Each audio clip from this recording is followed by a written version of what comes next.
Welcome students, parents, staff, and friends of Augusta County to Connecting with Augusta County Schools. I'm Eric Bond, and I proudly serve as your Division Superintendent. Please join me throughout the year as we take a closer look at our outstanding division and how we strive to serve every child, every day.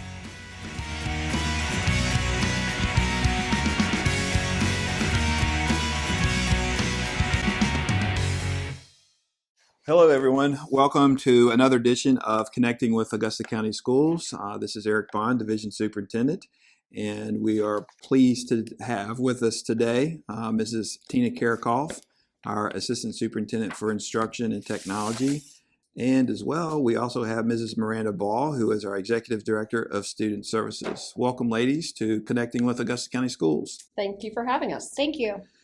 So obviously this is a kind of a unique episode that we have given the conditions that we're living in now with coronavirus and the implications that that has had on our world and our country and our state, but what it means for us in Augusta County Public Schools. So I wanted to take some time to talk with you ladies today about how we as a division in particularly are dealing with the extended mandated school closure from our governor, and what implications that is having on us as a division as it relates to our continuity of instruction and how we plan to finish out this school year with all of our students, K-12, as it pertains to maybe them advancing forward in their grade level and our seniors who will be graduating this spring. So I know we released our plan yesterday. We released our plan and our framework of what continuity of instruction is going to look like, continuity of learning is going to look like for the rest of the year. Our principals are now pushing that information out to their parents. We've posted it on our Facebook as well as on our webpage. But I would like to take this opportunity just to talk to you ladies in particular about some of the bigger aspects of what the plan is and just have you generally discuss for our listeners kind of the plan, kind of the vision, and some of the particulars as we move forward with continuity of learning. So I guess Ms. Kiracofe first, if you could just kind of give us a general overview of when we say continuity of learning, what are we really talking about there? What does it really mean for our students and our parents and our teachers in particular?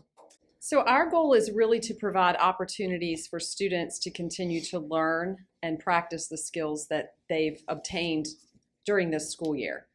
School divisions are not being asked to recreate the existing school day, but rather just provide learning opportunities to students and families so that they can remain engaged in learning. And we are going to try to cover some of those important concepts that weren't taught prior to March 13th. We want to expose students to those concepts. Parents can rest assured, however, we're not asking them to homeschool their children.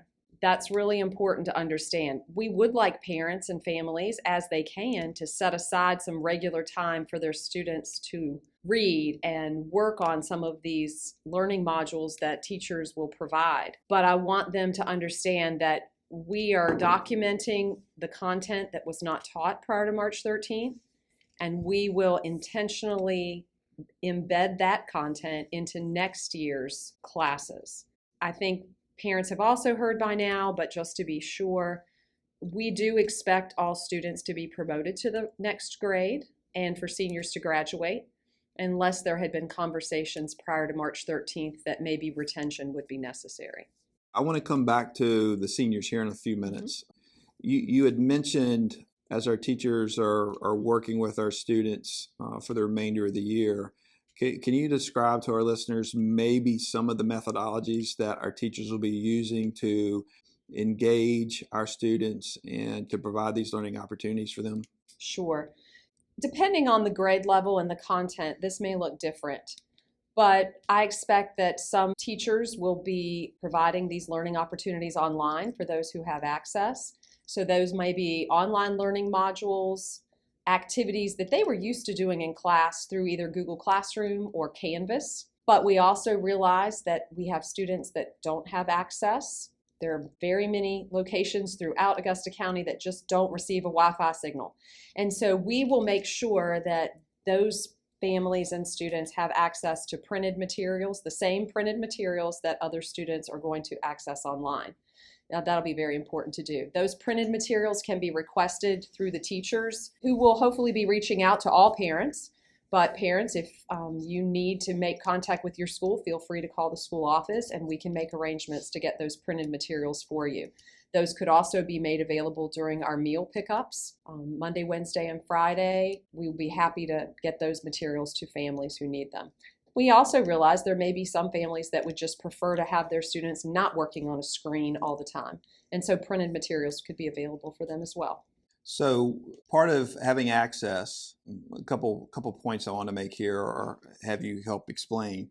I know working through my office and your office, we have looked at the possibility of purchasing hotspots, not only for our students, but even some of our teachers who may have trouble getting internet access at their home. And we'll continue to look at that. And if that can come to fruition, then we will certainly try to implement that.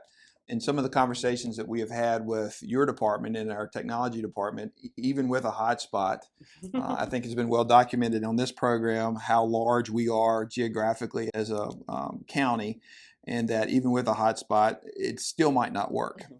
So those are some things that we're having continual conversations about. We're going to continue to explore and try to provide the best internet service that we possibly can, not only for our students, but also for even our teachers to a certain degree. Anything you'd like to add to that? Our high schools, elementary schools, and middle schools all have Wi-Fi.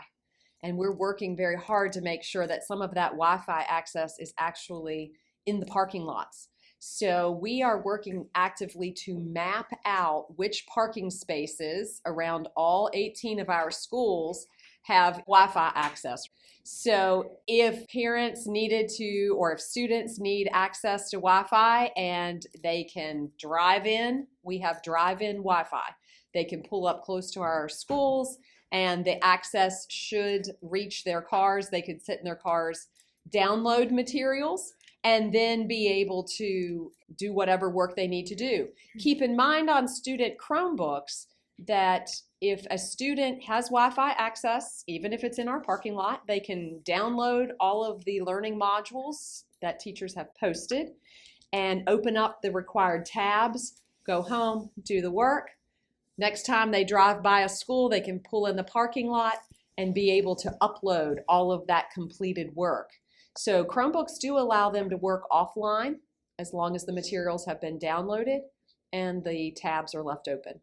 So kind of a nice segue there. And Mrs. Ball, I want to ask you a question. It's not only with the internet access, but when we talk about continuity of learning, it's not so much of learning new material moving forward. And that's part one. Part two being this understanding of all of our students have accessibility to internet services. That's why we're providing multiple opportunities for kids to continue their learning other than just necessarily using the internet.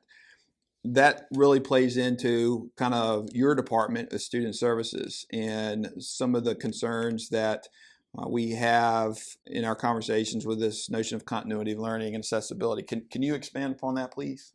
Sure. So we have a variety of students, both with identified disabilities or accommodation plans, and even students who just require varying levels of support within the structure of a typical school day. And so as we think about how we're going to support those students in moving forward with their education, that was a key consideration in the plan to adjust pacing guides and to be sure that we are providing a universally accessible way for students to gain the information and be exposed to the content that was missed through the fourth quarter of the school year. And so the adjusted pacing guides ensure that students have the supports that are a part of their typical educational program. Those supports would be in place during the conventional school day of the new year and be able to have their IEP supports, their 504 supports, and have those plans implemented in a way that is consistent with how they were originally developed. So with our continuity of instruction, special ed teachers will be reaching out and will be involved in communications with students and families. Related service providers and special education teachers will be a part of developing opportunities for learning and activities that are specific to student needs. So that will all be happening through the continuity of instruction. And then when we come together again in the 2020-2021 school year, programs of support as they are formally written and as they were intended to be provided will be in place to support students. Thank you. So just to kind of reiterate some of those points, as of March 13th, when the mandated closure was extended, it is our goal that every child that was on track to graduate will graduate, and every child that was on track to move forward in the next grade level, that will happen as well. I just wanted to reemphasize that. Speaking of graduation, Ms. Kiracofe, I know it's in great detail in our plan, all the aspects of this continuity of learning and what's it mean at the high school level. Can you kind of just give a general overview of what some of those expectations at the high school level will be as far as underclassmen and their credits? And then I'll touch on seniors here in a second. Okay, so for any underclassmen, freshman, sophomore, or junior who was currently enrolled in a course and successfully passing the course as of March 13th, that student will receive high school credit for their course. They will also receive credit for any end of course SOL that they would have been required to take at the end of the school year. So provided that they have shown competency in most of the standards for that course, they will receive high school credit as well as a verified credit, which really means an SOL credit. So one of the big questions that we frequently get since the announcement of the mandated closure is, what about the graduation ceremony? And I'll even take it further. A lot of activities for all of our students, end of year activities that we have, whether it be our musicals or our plays, graduation ceremonies, prom. Obviously it breaks our hearts and sadness that we cannot offer those opportunities right now for all of our students. And it's something that I've agonized as superintendent since March 13th. But I do want our seniors to know the school board wants to celebrate our seniors and their accomplishments. And we plan to do that. I think right now, given the restrictions that have been placed on in the Commonwealth until June 10th, at least by the governor, is that we just don't know when it will be. We don't know what it might look like, and we don't necessarily know where it might be. But rest assured that I will, and the school board and Ms. Kiracofe and Mrs. Ball and the rest of my staff will continue to work diligently to problem solve that opportunity or those opportunities for us as we move forward for the rest of the year. So more to come on that. Stay tuned on that. I guess the other thing in closing I will say is that this plan, again, can be found on our website, also on Augusta County Public Schools webpage. So I encourage you to go to both those venues to get more particulars and more details on what we're talking about with continuity of learning and how we'll finish out the rest of this school year. And certainly we're always available via telephone and or email. You can email or phone any of us at Augusta County Public Schools, and we'll be happy to work through and try to answer any questions you might have. Ladies, anything else you want to add to this conversation before we sign off on another episode? No, just a big thanks going out to our students and our teachers who we know are still sort of working behind the scenes, even though we don't see them every day. We miss them. And so we are just really super proud of the work that they're doing, even though they might not be in school every day.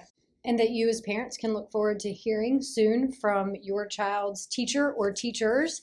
And it's important that families know that when you have those conversations with your teachers, that the intent really is to support what your family needs and what your child needs in order to have access to these learning opportunities for the duration of the closure. We're very aware that different families will need different routines and be able to access varying materials. So we want to work with students and with families, and it's important that parents speak up and share with their teachers what they need and how teachers can be helpful so we can all work together during this time.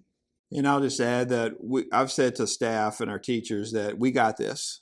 These are certainly unprecedented times for us, but I think working together as a school division and as parents, as students, that we got this, we can get through this together, taking care of each other. We've kind of used the hashtag now here for us, Augusta County Strong.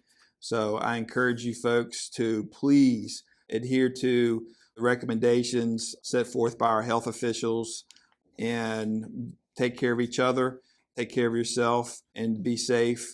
And we'll continue to work hard for you. And as I said, working together, we can get through this. So I appreciate you listening in on another episode of Connected with Augusta County Schools, and we will see you next time.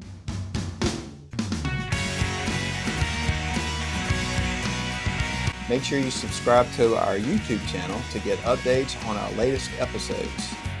Our episodes can always be found on Augusta County Schools' Facebook page and website.